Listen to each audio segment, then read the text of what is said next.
We have set up a digital tip line as well as our 1-800 number, 1-800-CALL-FBI. Please provide us with any information that can assist us in this investigation. Once again, thank you for your patience and assistance. For an updated statements or information, please check the FBI's website and our social media accounts. I will now turn over to Mayor Cantrell. Thank you. Thank you very much.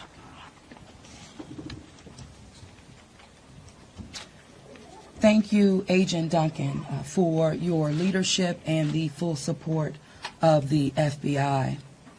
First and foremost, I want to express my deepest condolences to the families and loved ones that were impacted by this tragedy on Bourbon Street and in the heart of the city of New Orleans. And I know that the entire New Orleans City Council grieves along right with me, no doubt about that, and our people and our families.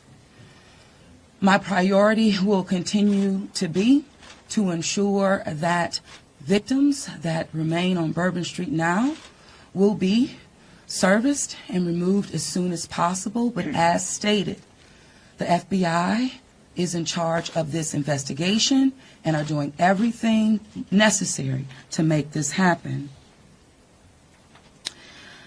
I also want to acknowledge hearing from President Biden, all of our federal partners, but most importantly, calling Governor Landry this morning, responded with haste, and we do say thank you. And of course, a demonstration of a unified support is right here in this room.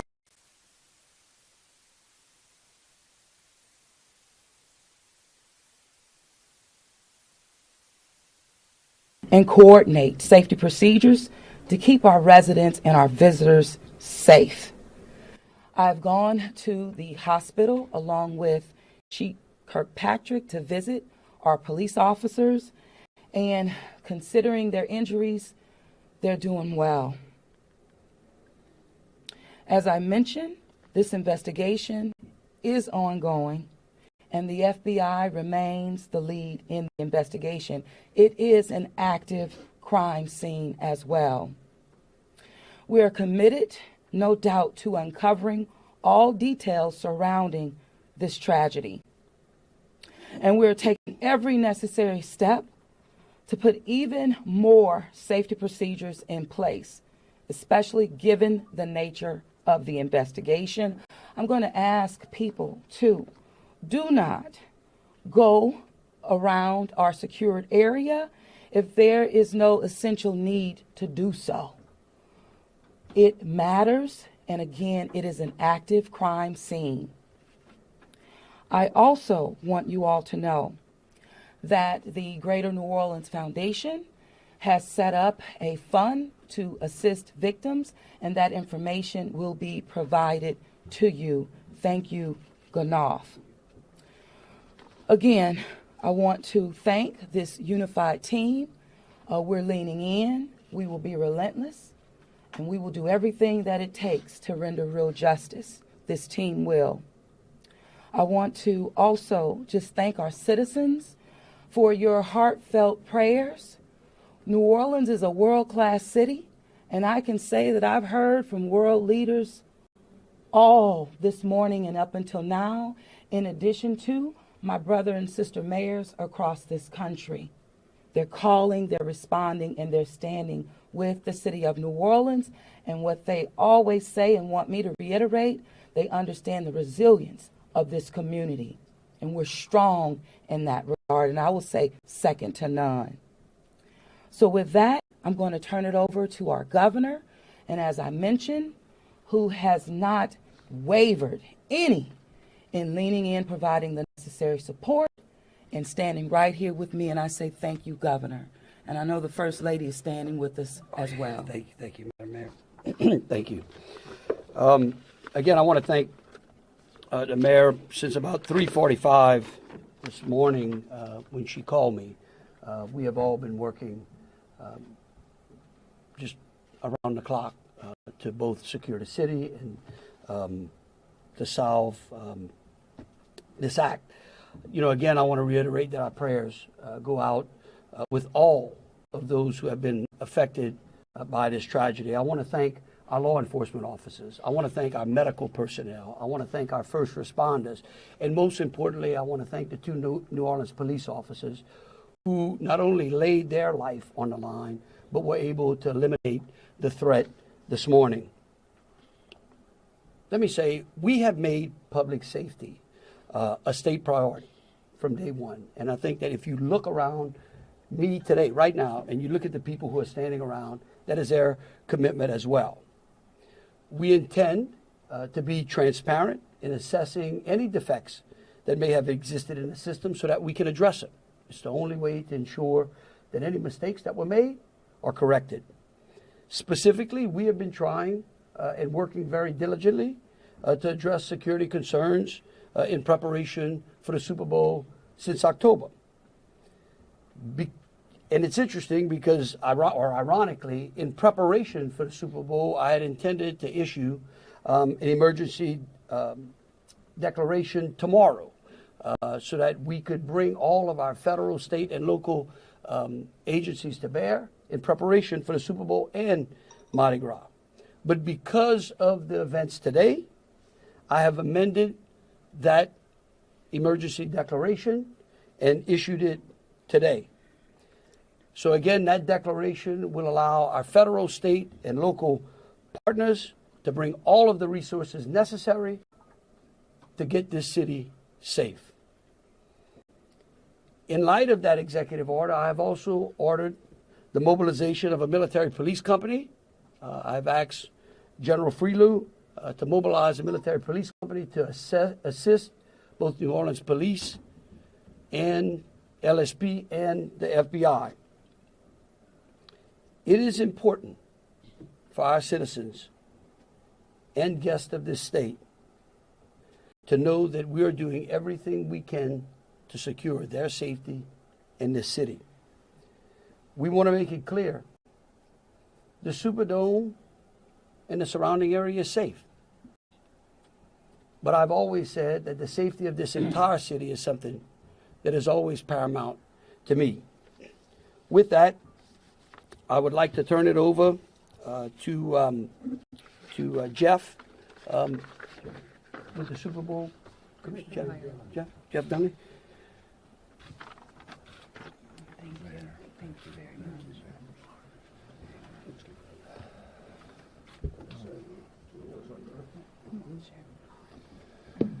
Good afternoon. Obviously, we wish we weren't here for this reason today.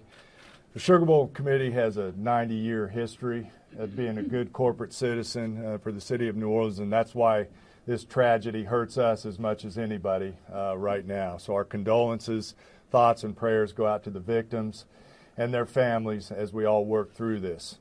Of course, anytime we have a major event in the city of New Orleans, public safety is paramount, and we have full faith and confidence in the governor and the mayor and all the assets, the federal, state, and local resources that they've applied to the event so that we can ultimately bring those responsible to justice and carry on with the major events that we have in front of us.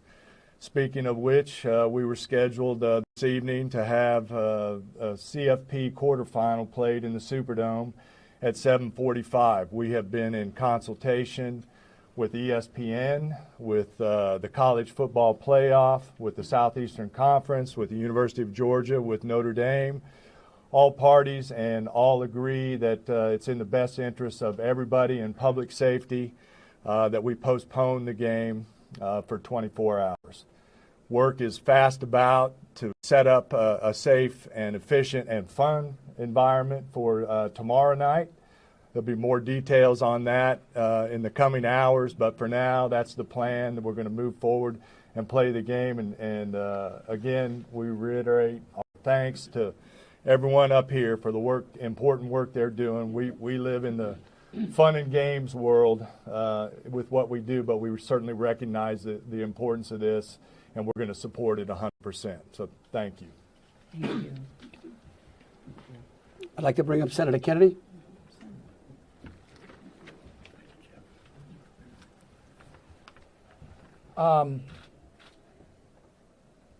I wish I understood better why bad things happen to good people. If I make it to heaven, I'm going to ask.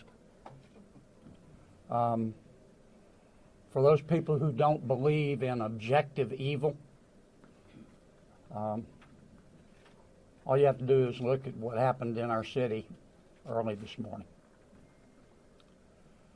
I am, if this doesn't trigger the gag reflex of every American, every fair-minded American, I'll be very surprised.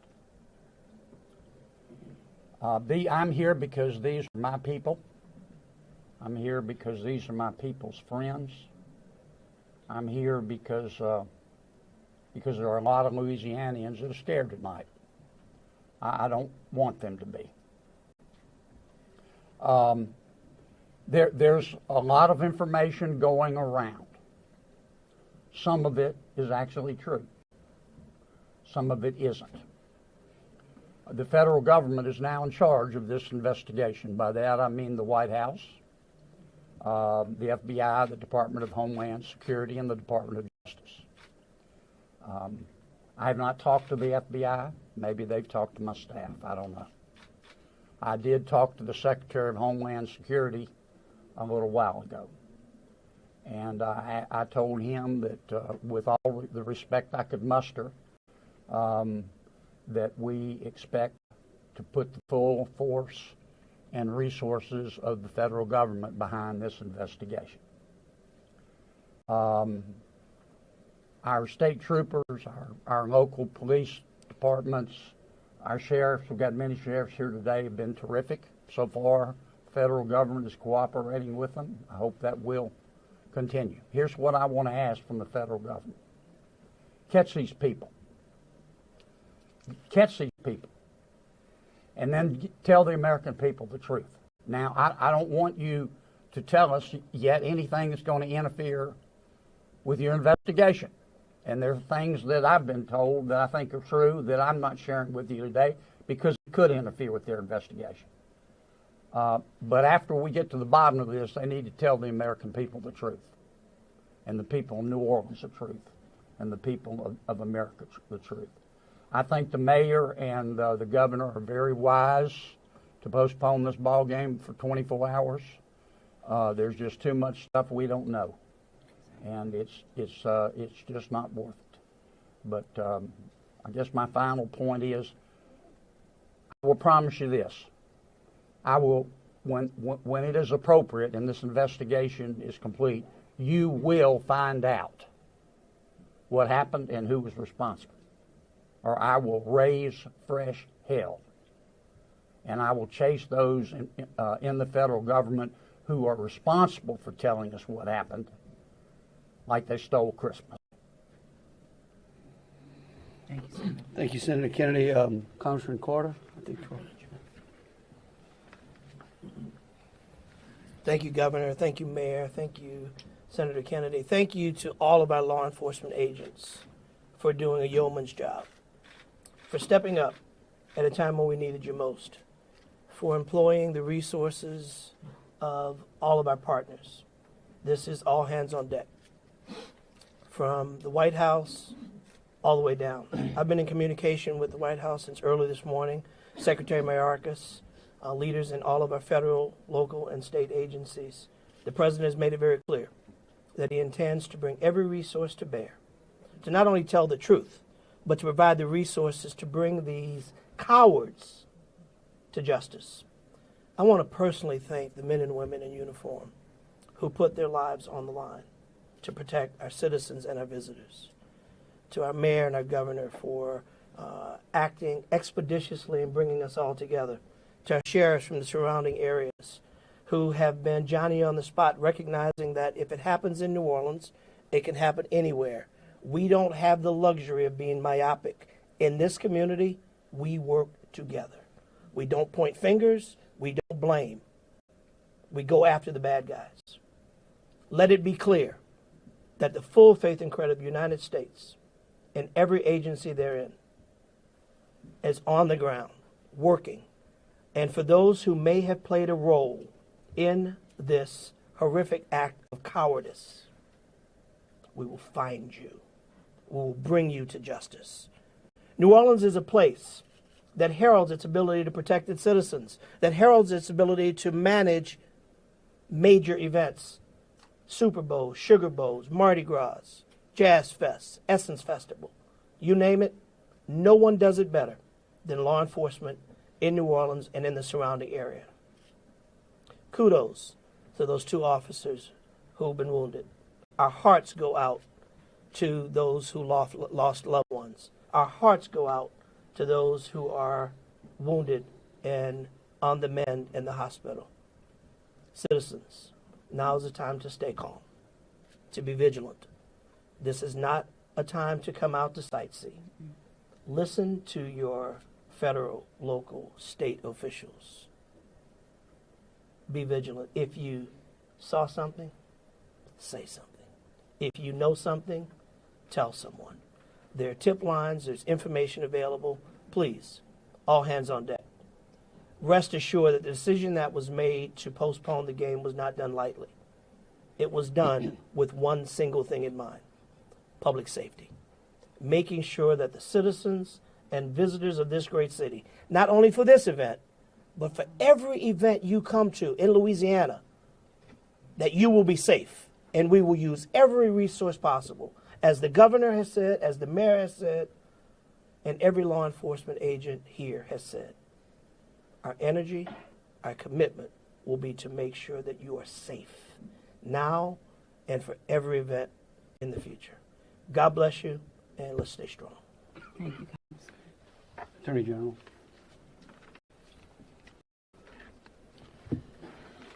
I first want to extend my sincerest condolences to the families of the victims. Parents got a phone call early this morning, that no parent ever wants to receive. And as a parent of children who come to New Orleans and spend time here, I know that that is just something that, you know, we hold our breath sometimes till they're home safe, and some people did not come home safe. And we also have some people who are fighting for their lives right now in the hospital. So I'd ask everyone to pray for them. They need our support and they need our prayers. This was a heinous act, a heinous, cowardly act, and we will find them and we will bring them to justice. My office will be providing both investigative and prosecutorial support to the city of New Orleans, to the district attorney, Jason Williams in New Orleans, as I have done for months. We will continue to do that. We will provide the governor with whatever support that he needs, and the governor's office of Homeland Security, whatever support that they need. I'll be here to help. I will be here to stand with the city of New Orleans. We will bring them to justice. Thank you. Thank you. Thank you, Governor.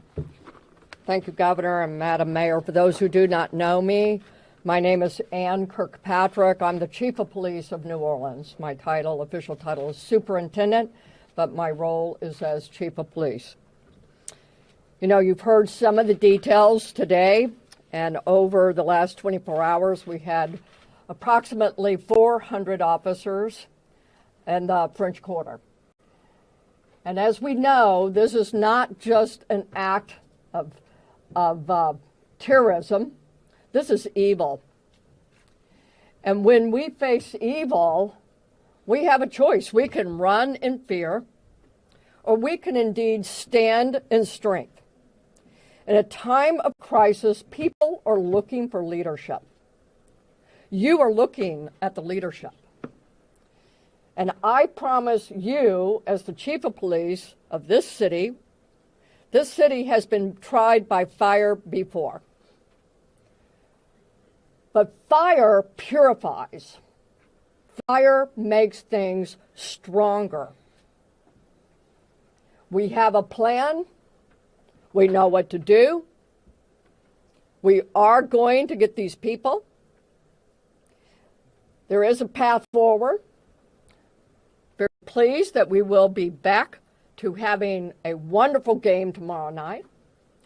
New Orleans police have proven their ability to make the city safer. Just 2 years ago, we were the murder capital of America. Today, from that time 2 years ago, we have driven our murder rate more than 50% down. So we have a track record. But this is different because it's terrorism. Now, I want to thank all of our law enforcement partners. You're fabulous, and we appreciate the partnership.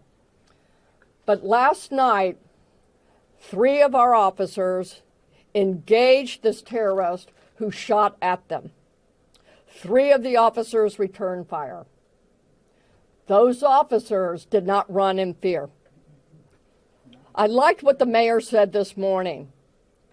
New Orleans police and all law enforcement is built. We are built for dealing with evil, with things that would cause us others to be in fear, but instead our officers, and last night NOPD particular, stood strong. They did not run. They did kill the terrorist. We have 2 officers indeed who received gunfire. They will be okay. We have personally gone to see them. But this is leadership for you. And I promise, as the chief of police of this fantastic city, that I will be strong and firm and fearless. Thank you. Thank you. In wrapping it up, I want to just close with a couple of things. I want to thank Senator Kennedy and Congressman Carter. I want to thank again all of our law enforcement officers out there. I want the families of the victims to know that I will be issuing an executive order that tomorrow, when Notre Dame plays Georgia, every flag of every state building in this state is going to be at half-mast. In remembrance of them, but remembering something else. That fear in this state is a liar. And these folks right here are going to make sure that justice is served. And for the citizens out there saying, well, man, do I really want to go to the Sugar Bowl tomorrow? I tell you one thing, your governor's going to be there. That is proof, believe you me, that that facility in this city is safer today than it was yesterday. And as we come to additional events in this city, I know in speaking with Senator Kennedy and Congressman Carter and the FBI acting director and the incoming administration, that they are going to ensure that this city has the resources necessary to protect our citizens and our guests. And so with that, we'll take some questions. All right, if you could, we'll start over here with CBS. Katie, we'll work our way across the room. If I miss you, just give me a holler. I may not see you. Go ahead, Katie. Thank you, sir. Katie Weiss with CBS News. I think this has been a really tough day for a lot of people, but at this point, we're hearing that the death toll, according to some FBI sources, has gone up to 15. Is this true? Who was the answer? I can speak for it, because unless you have a final number. We do not have a final number. We know that we have confirmed 10, but we did have people who had been transported who were in critical condition. And so I do not know that, but I can confirm 10. And one quick follow-up question, if I may. We know that there have been some local records in Texas about a misdemeanor background on this suspect. Any signs or warnings ahead of time about this person or their plans for what happened this morning? Because that is the investigation part, I will give the FBI. At this time, we cannot go into details about the subject's history. What I can tell you, the person was an Army veteran. We believe he was honorary discharge, but we're working through this process, figuring out all this information. The goal with the FBI is providing you with the most accurate and complete information. So once that information is confirmed, we'll make sure we push that out. Thank you. Ariel. At this time, do you know exactly, as far as the victims, how many are from here in Louisiana versus out of state and their ages maybe? At this time, I can't go into details about all the victims. We want to make sure that the family is notified appropriately before we put any information out there. So once the families are all notified, then we'll go ahead and release a statement to everyone. And I would ask the press, in relation to the victims and those that are in hospitals, if we could just refrain from worrying about them so their loved ones can take care of them, and the medical personnel that are trying to get them out of the hospital can do so. And as information becomes available, but we want to respect the privacy of those who are still either fighting for their lives or being cared for. Thank you. A follow-up, if I may. Yeah. Go ahead. You guys mentioned accomplices. You don't think that the suspect acted alone. About how many more suspects are you guys looking into at this point? It's a range of suspects. Right now with the FBI, we do not run a rule anything out, so that's why we're asking if anyone has had any interaction with the deceased subject Jabbar in the last 72 hours. Provide us with this information. You can provide us that information through 1-800-CALL-FBI or our digital tips line, which is available on our social media website, as well as the big FBI website. Can I say something right quick? Tell me who you're with. WDSU. WDSU. Okay, and CBS. NBC's over here on the right. Oh, that's an unusual position. I don't get it. You wouldn't. Look, the FBI is not going to be able to answer those questions, okay? They will eventually, I promise you, okay? Once the FBI has a chance to investigate all this, along working with state police, working with Homeland Security, working with the city of New Orleans, they're going to tell you what happened. I can promise you that, or I'm going to raise fresh hell. But right now, they're in the process of trying to catch the other bad guys. And I want to give them the benefit of the doubt for a while. 26. Yeah, I had a question about the victims. I know that there was obviously gunfire exchange, so I guess how many victims were shot and then how many were injured? Look, again, let me reiterate both Special Agent Duncan and Senator Kennedy. There's a lot of, I get that y'all want to know minute details. What we don't want to do is impede this investigation or spend any time talking about things that don't get us closer to hunting these folks down and securing the city. And so at a particular point in time, we will release as much information as we can. But at this time, in relation to the investigation, I would ask y'all to refrain from those. So, ladies and gentlemen, if we were going to just have more of the same as the governor just said, we're going to provide that information, but we're going to wrap the press conference now. Hold on a second. Hold on. Let me finish. You weren't listening.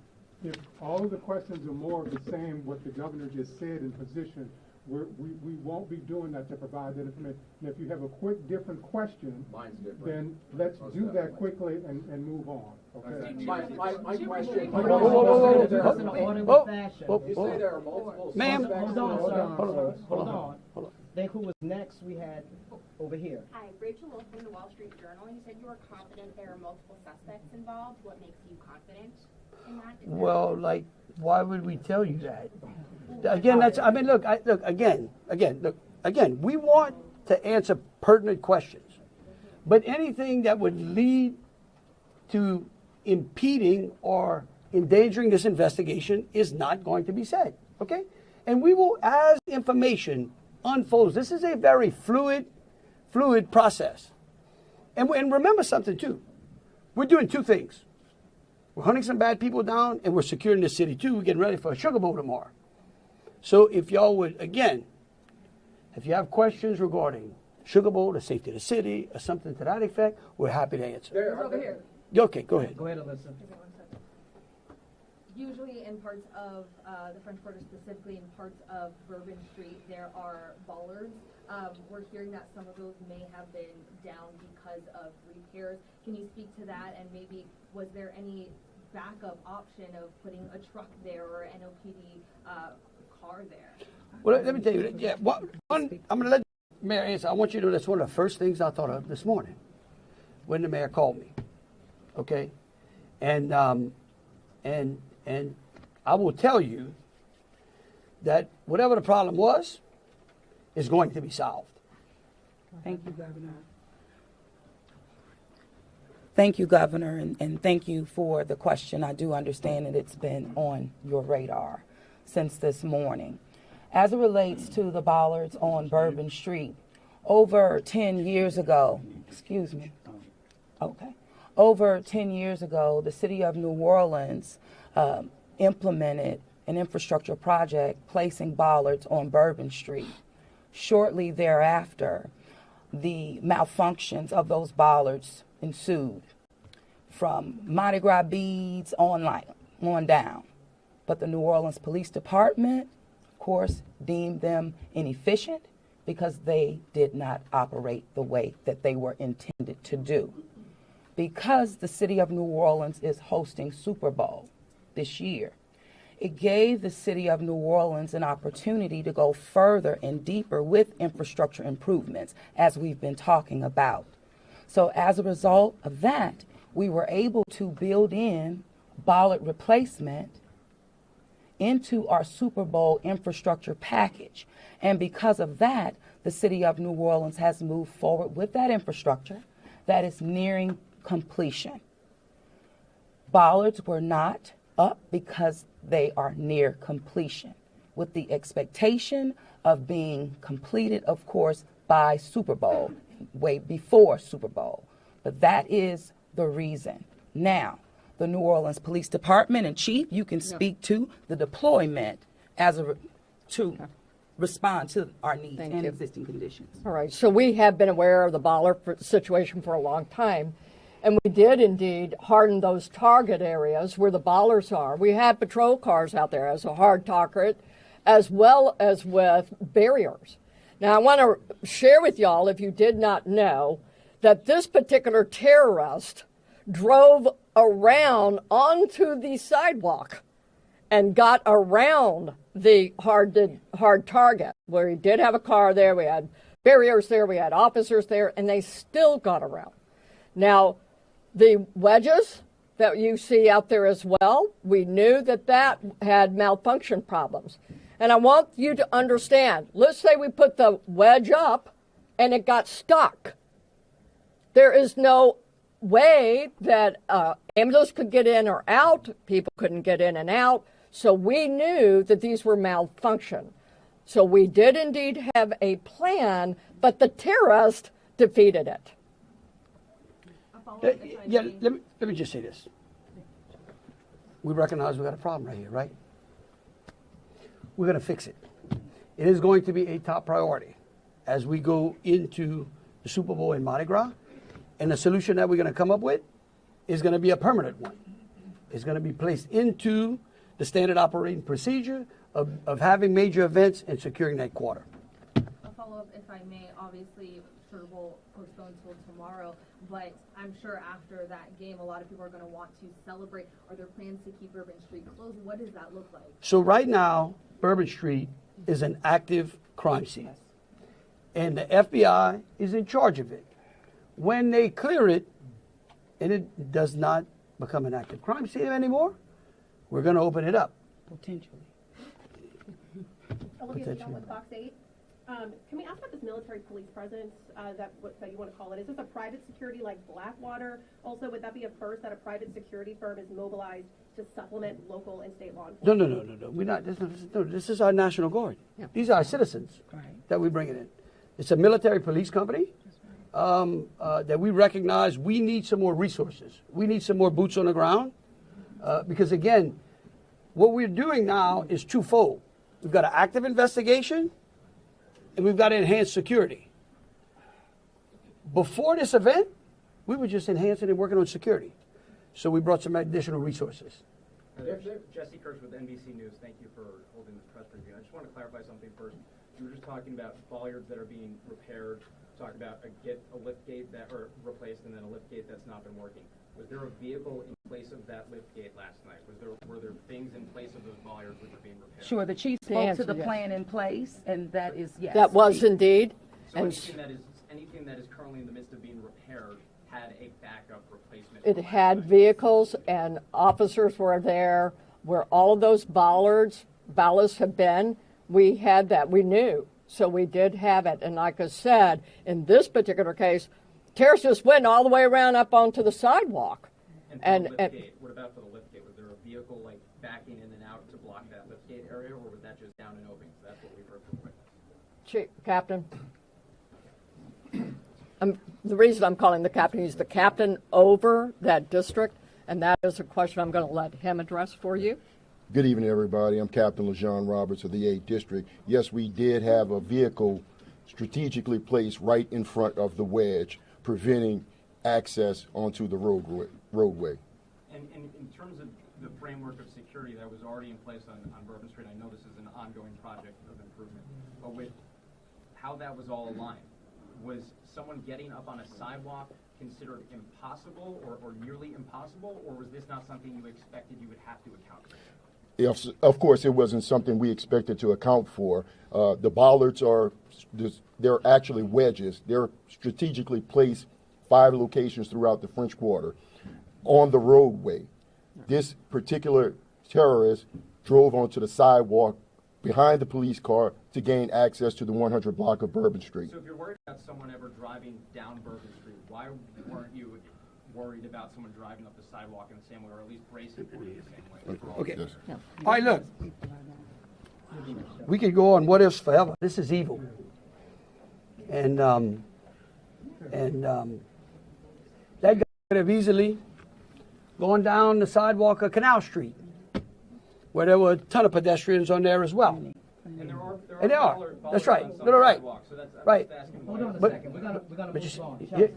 just want you to know, however, we recognize, I said earlier, that where there are defects in this system, we are going to be transparent, and we are going to address them with the city and make sure that we fill those gaps as best we can.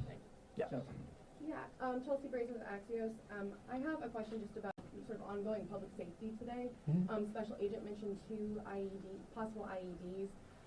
Were those in the same location? Should residents in the French Quarter or elsewhere be concerned about potential other situations? The 2 IEDs, they were in different locations, and what we've done in conjunction with our local and state partners, we've gone through and done a sweep to identify anything that we thought was suspicious, and we have not. However, as I said before, if the public sees something, please reach out to us. That way we can go through and verify that we did not miss anything. But we conducted initial sweeps, I think, starting shortly after our initial Yes, I'm going to thank you, conference. Agent. I do want to share that we have a plan, and we have been implementing that plan. One of those plans is that we have swept all of these areas. The word swept means we have put officers out there as a grid, walking down the streets, every street in the French Quarter, looking for suspicious packages, bags, ice chests, you name it. And they have been walking it as a grid. We've been doing the same thing on Poydras and all the accesses into the Superdome. Part of the safety plan is we have bomb dogs out there sweeping the Superdome and all the exterior area, and we're locking that down. That will be locked down through the game tomorrow. So that's a part of that safety plan, and we've already been implementing it. Okay, thank you all for Yep. coming out. Question back here for the governor on the MPs. How many MPs will be deployed to New Orleans? Right now, there's I think it's a General Freelo 100. 100. 100, yep. All right. Thank you all so much. Thank you. What gives you the confidence tomorrow night it'll be safe? Right. I'm going to be there. Me too. You're also going to make your movement. Yeah, we're going to be there.